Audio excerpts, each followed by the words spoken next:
Type 3. Denominator with quadratic factors that cannot be factorized. Try to look at the first example. At the denominator, we have a linear factor and a quadratic factor. Make sure when you have a quadratic factor, you have to check whether the quadratic factor can be factorized or not. If the quadratic factor can be factorized, then the quadratic factor will become the distinct linear factor or a repeated linear factor. So in this first example, x squared plus 7x plus 3 is a quadratic factor that cannot be factorized. You can check by using your calculator. So the partial fractions will be x minus 2 and x squared plus 7x plus 3. Whenever we have a linear factor or a repeated linear factor, then the numerator will be a constant. So this is a. If the denominator is a quadratic factor, then the numerator will be a linear. So this will be bx plus c. Try to look at the second example. At the denominator, we have a linear factor and a quadratic factor. Again, when we have a quadratic factor, you have to check whether the quadratic factor can be factorized or not. It seems that 5x squared minus 6x plus 2 cannot be factorized. The partial fraction will be x and 5x squared minus 6x plus 2. So when we have a linear factor or a repeated linear factor, the numerator will be a constant. So this is just constant a.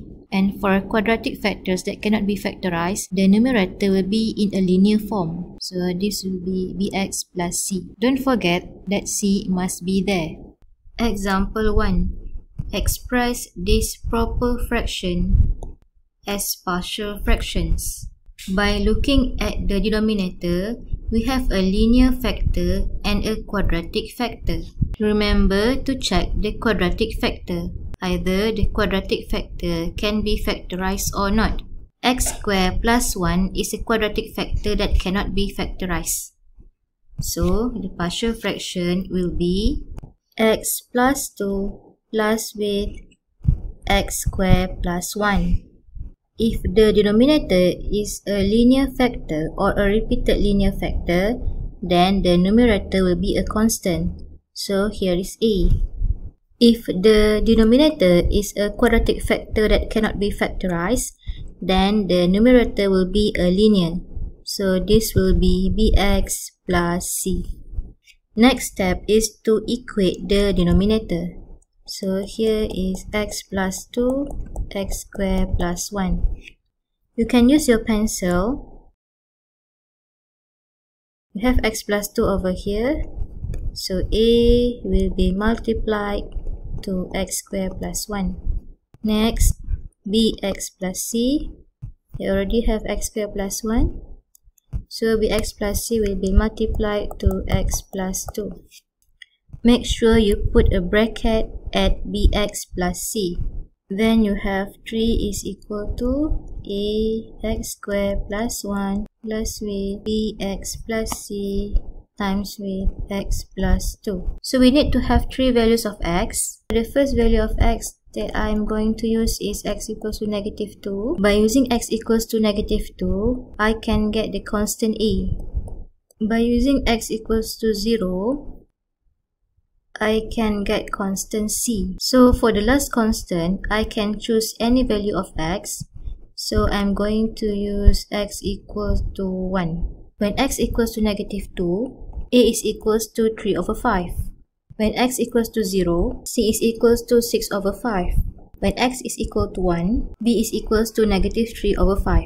Hence, 3 over 5 x plus 2 plus with negative 3 over 5x plus with 6 over 5 over x squared plus 1.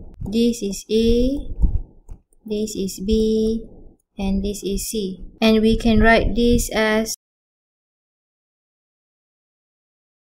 this is the partial fractions, b. So this is the proper fraction. By looking at the denominator, we have a linear factor and a quadratic factor. Make sure you check your quadratic factor. It seems that this quadratic factor cannot be factorized. The partial fraction will be x plus 1 plus with x squared plus 5x plus 1.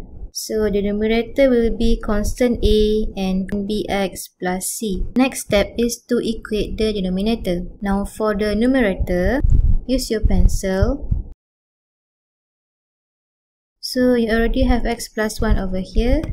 So a will be multiplied to x squared plus 5x plus 1. Now you have here x squared plus 5x plus 1. So bx plus c will be multiplied to x plus 1.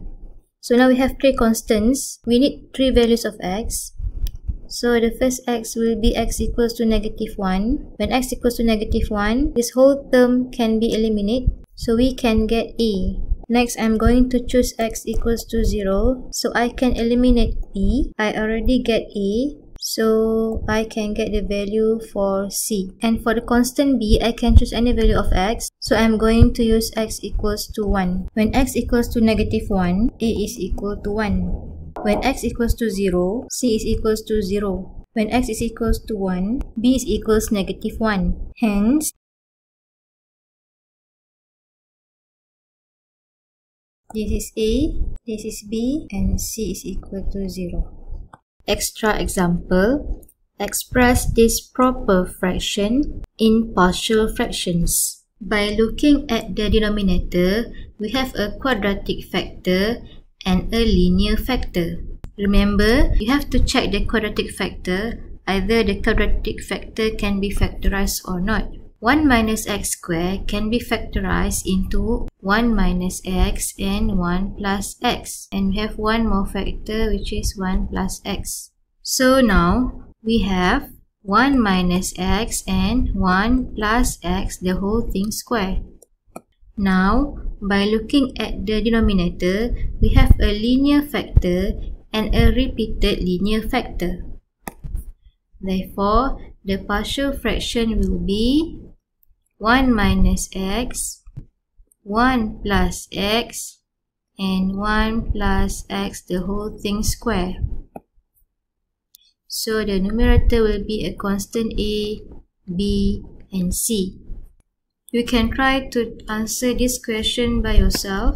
If a is equal to 4, b is equal to negative 1, and c is equals to 5. Therefore, you have to 4 over 1 minus x minus with 1 over 1 plus x and plus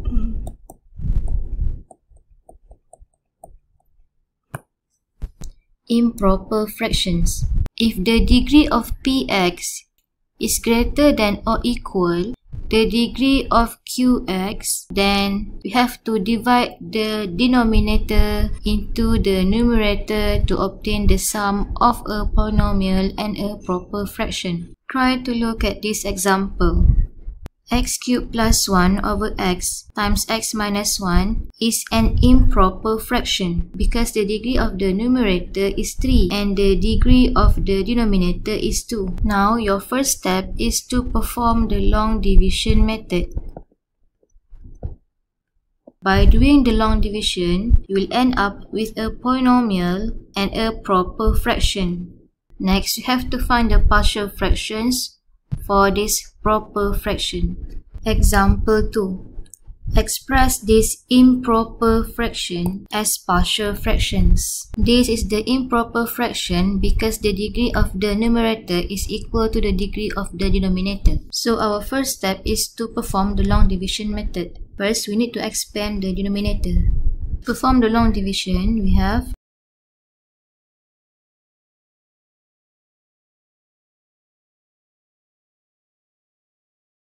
so you can write this as 3 plus negative. Make sure to put in a factorized form.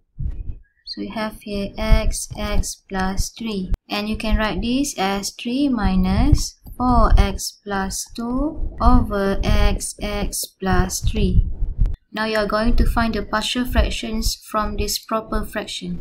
Now we are going to express this proper fraction into partial fractions. By looking at the denominator, we have two distinct linear factors. So for the partial fractions, we have x plus with x plus 3. And the numerator will be a constant a and b. Now we have two constants a and b, so we need two values of x. So we can use x is equals to negative 3 and one more is x is equal to 0. Now we can write 4x plus 2 over x plus 3 is equal to 2 over 3x plus with 10 over 3x plus 3. But this is not our final answer. So the final answer will be 3x squared plus 5x minus 2 divided by x plus 3 is equal to 3 minus with 2 over 3x plus with 10 over x plus 3 and is equals to 3 minus 2 over 3x minus 10 over 3x plus 3. So this is our final answer.